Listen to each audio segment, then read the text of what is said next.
I wanted to take a few moments this evening as I know that it has been about 3 weeks since we were able to be together in person. And for those who quarantined sooner or were battling influenza, it's been even longer since we've had the full body able to be present in fellowship together. I wanted to take an opportunity to just connect with you and share with you about some of the things that are going on at our church, try to keep you abreast of what's happening so that you can have that feeling of connection. I understand that right now is a great opportunity for us to feel like we're disconnected from what's going on at our church, and it's nice to be able to get together and just talk shop. I wanted to do that outside of our Sunday morning or Sunday evening services when we typically will have visitors joining us, and particularly tomorrow being a Resurrection Sunday. So I thought it'd be good tonight to just take a few moments and talk through some of the happenings here at your church and help you be at peace and in the know on what's happening at Sequoia Baptist Tabernacle. I want to talk a little bit about how the COVID-19 has impacted us to this point and what we look for the impact to be in the future.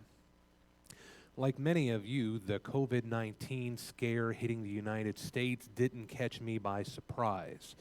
I have members of my team in my other job that work in China, and it has been an impactor in my life since the earlier part of December last year. So for the last several months, I've been tracking how it moves, what the modeling looks like, how long it takes to clear up in a given area, when life starts to return to normalcy.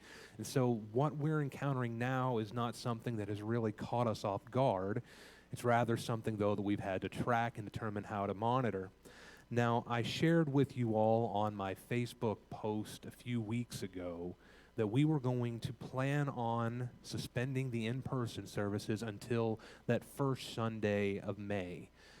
And at current, that's what our best case scenario or hope would be. I shared with you at that point as well that the modeling was anticipating that we were going to hit a spike. The peak of this was going to hit Tennessee on April 19th. Now, as of yesterday, the modeling is now saying that the peak is going to hit on the 17th, so a couple of days sooner than we were originally anticipating, but still in the same ballpark. So there's some pros and cons to that, right? The good thing is that if those projections are correct, by the time I catch up with you next Sunday, we will have seen the worst of it. The negative to that is the next week could be very trying for many people in our community, in our state, in our country, and in our world. Let me encourage you, brothers and sisters, to be praying for those who are impacted by this disease, those who are fighting it, and yourself remain vigilant so that we truly do see the peak in the coming week and begin to see that curve go down. We have been blessed that it has not been nearly as strong in our county as it has been in many others. For the size of our county, we've actually performed well in the number of cases. It was of 98 cases as of this morning when I checked. Unfortunately, though, we have one of the highest death rates in the state because out of those 98 cases, we had 10 deaths, 11 deaths, something like that. So much higher clip than what the rest of the country and the rest of the state are facing. So definitely something for us to be concerned about. I share all that with you to say that the modeling says that it's going to start getting better next week. And I pray and hope that is the case. But then there are the concerns about, well, when are we going to be safe enough to return to life as normal? And if you haven't looked at that data, the projections are saying that it will be out of our state and will likely be able to return to life without COVID around August 4th. Now, as you can already understand from that date, that's a long time for us to continue in this hold pattern.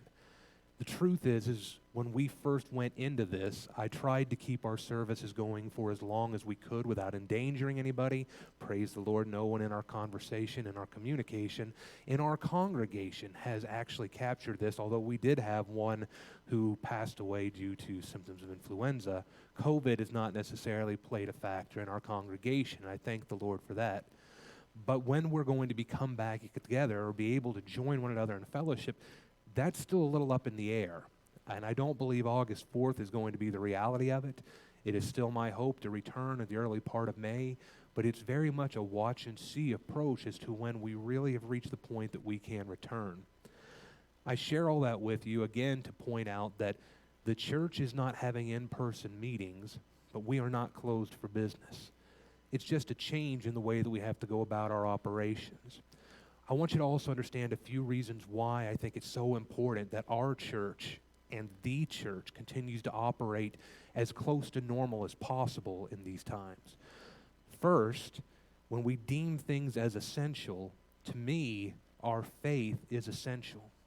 Let me ask you, since you've been unable to be here with your brothers and sisters in Christ, has your spirit felt a little down? Have you been missing that fellowship, that encouragement, that opportunity to praise?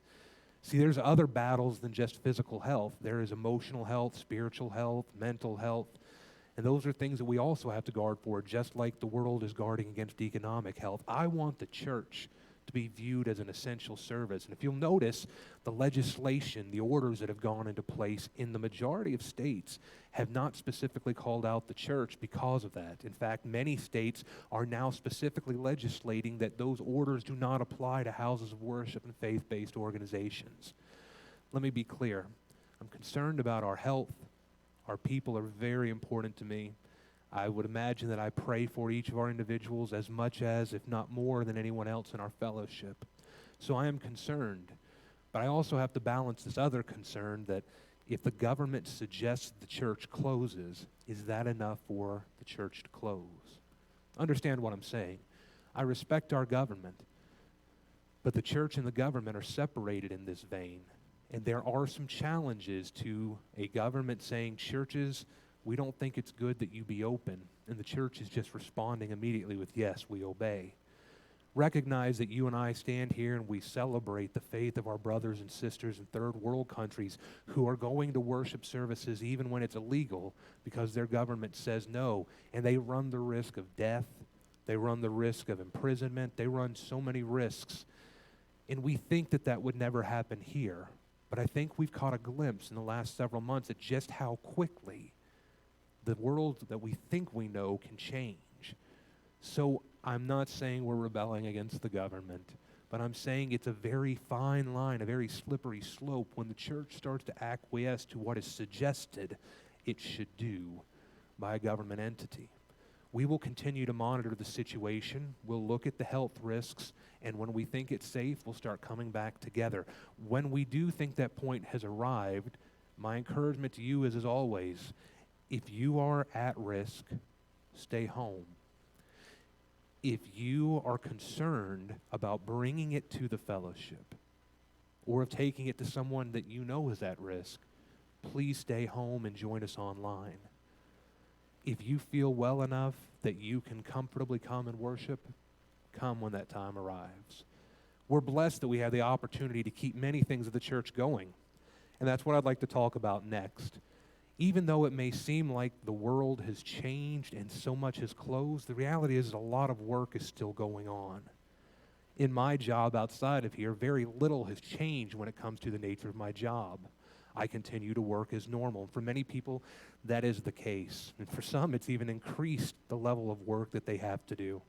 Even when you think about our education system, it's remote, but work is certainly still being done.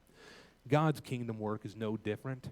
Just because we're not meeting together in this room on Sunday mornings and Sunday nights and Wednesday nights, let me assure you that God's kingdom work has still very much been going on.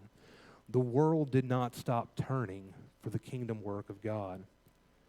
Sequoia still has bills. Let me commend you, church. My understanding is that even in this time where we're not physically together, you have taken the initiative to continue giving so that the needs are met here.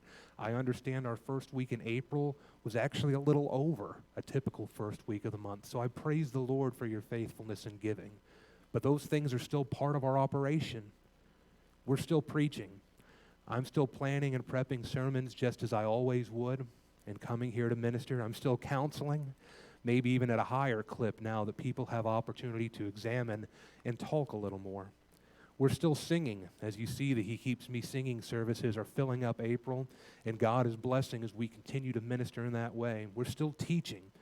Brother Taj and his youth lessons, and Sister Elizabeth with the children, and several of our adult teachers that you have seen or are going to see continuing to minister. The work is still going on, just as it always would, but modified for an environment where we can't physically all be present. There are other things that have very much been going on in our church here since we last met. There's been renovation projects in place. The annex is going to look and feel very different when you return, and I think for the better. I'm thankful for those who have been actively engaged in the work over there and continue to be. I want to commend our maintenance committee. Brother Mike Davis and Brother Mike West have been working very well around here, taking care of projects to make our church better and address these issues when there aren't so many people around. I want to commend our servants. They've been engaged. I know they took lilies out to our ladies over the past week in some cases. They've been following up with people. They're continuing to minister and praise the God that they are doing their work just as though we were present. Our trustees have been actively engaged, looking at setting us up for success with a budget for 2020, 2021. It's a monumental effort, and even though Brother Doug has been down as the chairman, he has continued to work, and Sister Dina and Brother Nathan and Brother Buddy are doing wonderful work on our trustee body to continue to manage us through the situation and to set us up for success in the future. There's been a lot of cleaning efforts going around here. It's been spring cleaning and decluttering for many. I commend, of course, the Rachels for the work that they've been doing and the Vandergrifts for the work that they've been doing, as well as many others who have been here working throughout these weeks to prepare our church to come back in better shape than when we last were able to meet. We've continued our outreach activities. Our Facebook has become such an essential lifeline, as many of you have now noted. We contacted, or got views, I should say, from 14,000 individuals in the last month. And most encouraging from that is 14,000 views. We had 5,600 interactions, which means they clicked on something or commented on something. That's great. Our Facebook followers have now eclipsed 500 on our church page. That's more than I preach to in a given week here. Our website is seeing increased traffic. Our Instagram is seeing increased traffic. The Lord is blessing as we connect with people in new ways. Of course, our YouTube channel is seeing a lot more traffic. I believe I saw that we have tripled in followers since this has all started, and that's great. It's giving our people an opportunity to see how they can take our church to others who may not physically be able to be with us in worship. And we're seeing people join us from all over the country and even other countries as we continue to share the gospel. There's a lot of planning work going on, setting our church up for when we come back, how that will look and feel. I would share our Constitution and Bylaws Committee has been active. As we last spoke in our final business meeting before stepping away, we're in the process of a rewrite, which isn't as much of a rewrite as a cleanup and updating it to how things have evolved in the 20-ish years since we put that into place. I commend Brother Mike and Greg and Rob and Don for the work that they're doing there, as well as the others who have supported the questions that they have raised. The nominating committee is well underway with their work. They have met virtually and have identified who is returning and who is going to be stepping out of their roles, and they are reaching out to staff us for the year ahead. Our youth program is still making plans for the balance of the year, watching how the current world situation may impact the upcoming summer trips, yard sales, fundraisers. Our children's ministry has been very active in consolidating resources, moving the children's library, and even getting a better area for kids' worship and a plan for kids' worship and Kingdom Kids in place. I share all that to say that there is a ton of work going on here at the church. And I hope and pray that you are thankful for those who are coming out and doing that work. You're encouraging them, supporting them. And if the Lord has laid on your heart to continue to be actively involved even when we're separated, there are opportunities to do so with great social distancing. Right now, I think the only persons within, 50, 60 feet of me are some puppets. So I guarantee that you can continue to do work. That being said, I wanted to address one last piece as we're looking ahead. Now, tomorrow would have been our regularly scheduled monthly business meeting, but with it being Resurrection Sunday, the decision was made last month to postpone it until the 19th of April. If you're not aware, typically the flow of our business meetings is that we meet on the second Sunday night of each month after the PM service to discuss the items that are in flight. Now, we met the second week of March, March 10th or so, I guess that would have been. So when we meet next week, that will be 6 weeks in between meetings. Understand the challenge of why we want to go ahead and get to the meeting. If we do not meet next week, if we wait until we return, well, that week would be the Mother's Day week that we would be scheduled to have a meeting. So it would actually extend out to the third week in May, and it would be 10 weeks between business meetings. The reality is there's a lot of things we still have going on and a lot of things that we can solve for during this time so that the church can continue to move forward instead of stopping during this season.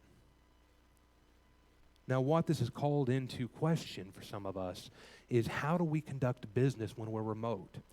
Our Constitution and bylaws has, in fact, expressed how we're to handle an absentee or proxy position, but it wasn't very clarified, and I don't think that a lot of us were aware that we could vote even if we weren't present. And so our processes were rusty at best, and we're learning as we navigate this environment what's working and what's not. I understand that the voting ballots went out via email, and I've heard positive feedback from people saying it's great that we can see what we're going to talk about before we actually get into the meeting. I'm also hearing from people that, yeah, it went to too many folks. It didn't go just to active members, and I understand that. That's an opportunity for us to improve on our end. Nonetheless, let me assure you that it's only going to be active members' votes who count when it comes time for counting these ballots. And the ballots are being counted by our head teller and our secretary, and so your information is discreet. I would say just as discreet as if you were in this room holding your hand or, saying nay. So what do we have coming up at the business meeting next week? Well, there are things that we can do that are just normal run-of-the-mill business items that we need to take care of.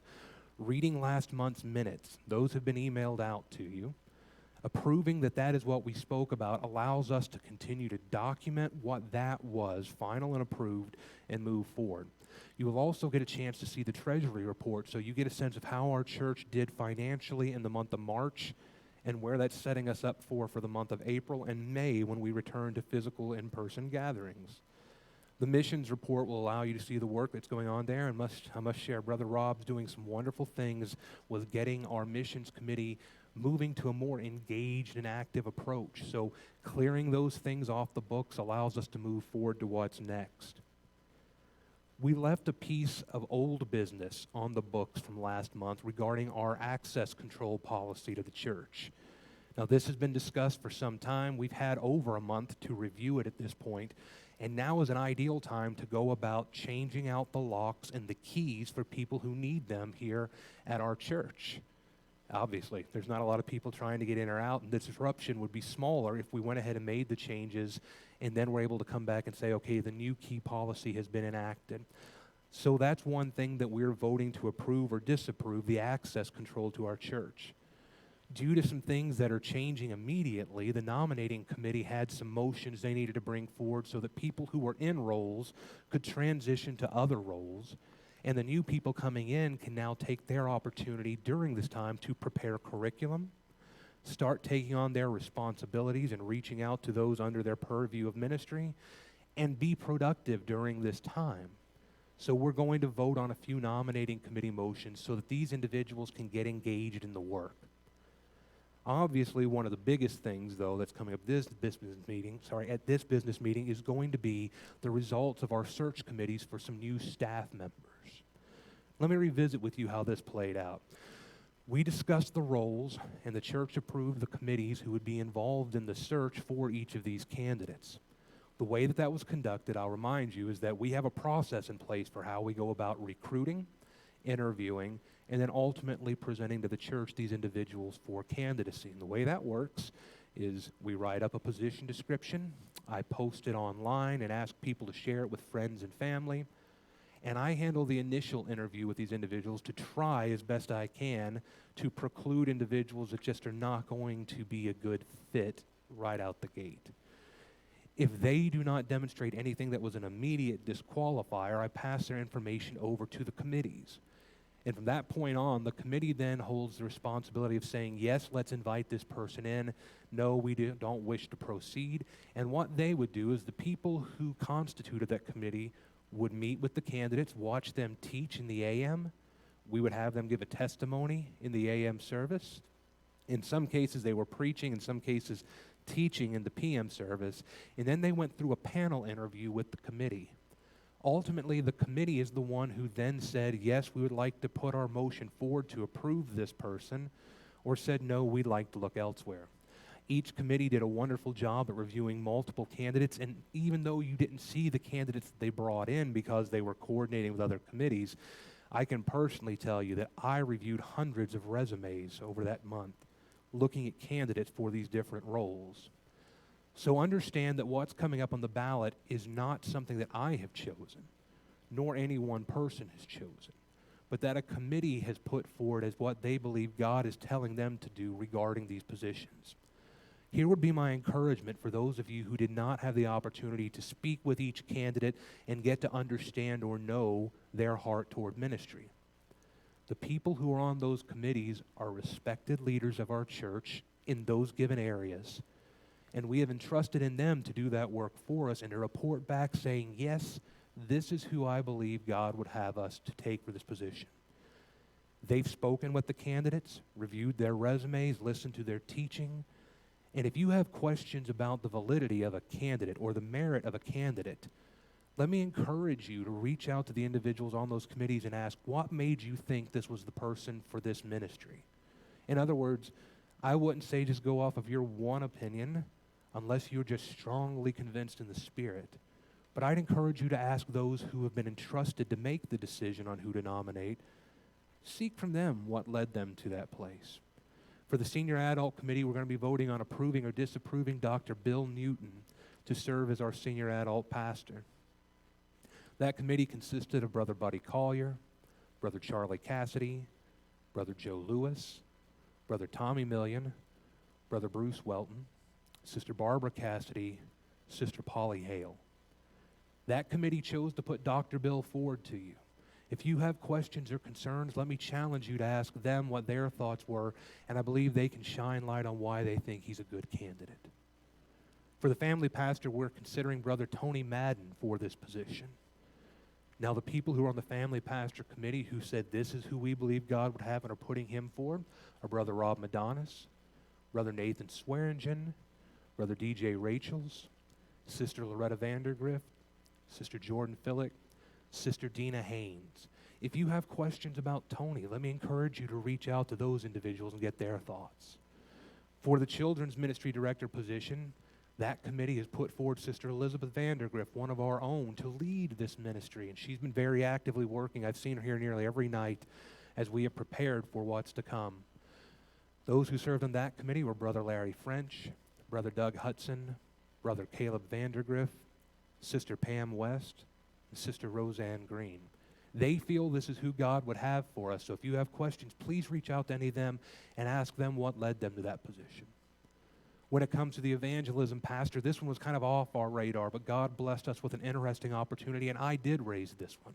I consulted with our deacons, I consulted with our trustees, but I do believe in most of our church's case, we know Brother Al, and we already have an informed opinion about him. If you have questions about the role or what it is we're seeking from him, please feel free to reach out to me or our deacons or trustees. We'd be happy to talk through where this came from and why this individual is being considered. We're still searching for the correct worship music director. The position paused today. We have a candidate that we are considering, and we'll see what the Lord leads us to do there. But if it's not the one God would have, we are not interested in rushing the decision, just choosing someone because they were available. We want what God wants. And if this is not the right person, we will hold. Now let me talk about the voting, and then I'll let you go for the evening. With each of these positions, you get the opportunity to say approve. Yes, the committee says this is the person, I support the decision, we're going forward. Or disapprove. No, I don't believe that's the candidate. There's something that checks in my spirit. I don't feel comfortable bringing this person in. That is completely at your discretion at this point. If the church says they approve, then that candidate is going to be given a formal offer and likely will come be a part of our church. Why are we going ahead with some of these? Well, because in many of these cases, waiting 4 weeks, 6 weeks, to August 4th, before they get an answer about their future, it's not very fair. It's not a good way to go about looking to bring people in to have them waiting for months on end when their life decisions count on it. When we are able to come back, they're going to have to turn in notices, look at relocating, finding new employment, all sorts of things that their life is hanging in the balance. And by us going ahead and just saying yes or no now, we can proceed forward as opposed to waiting another month and forgetting who they were.